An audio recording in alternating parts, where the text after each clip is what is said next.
Today we're going to be doing an unboxing, but I've already opened it. Just want to give a little information about what happened to my last CD player. Basically, that one was trash. It was like $30 from Amazon, and I only had it for like, let's say 4 or 5, somewhere around that range, months. It crapped out on me. Basically, the materials were so cheap that it couldn't even keep it together. So here's the stuff that comes with it.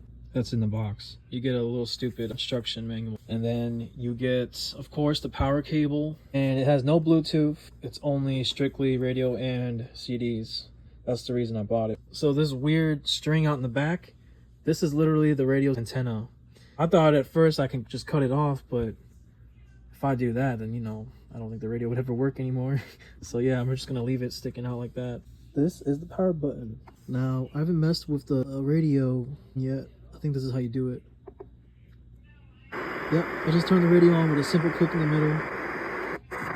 Yep. The antenna is all wrapped up. I don't think it's playing as good as it could be.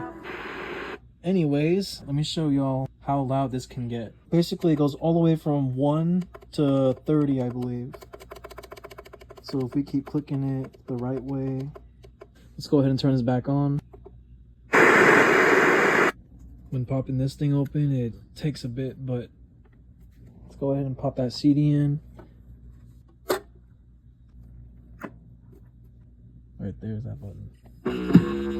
Oh yeah.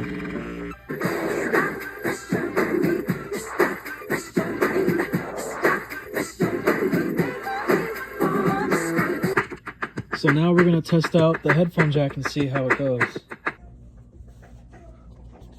I don't know if y'all can hear that.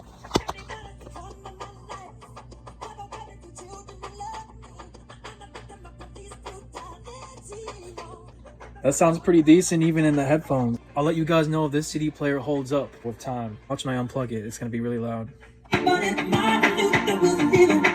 Yeah. So if you're thinking about buying this and worried about the sound, don't worry about the sound. I also forgot to mention, you can also carry this around. And it takes batteries. I'm gonna slide it like that. Take it out. It takes 6 batteries that are C batteries.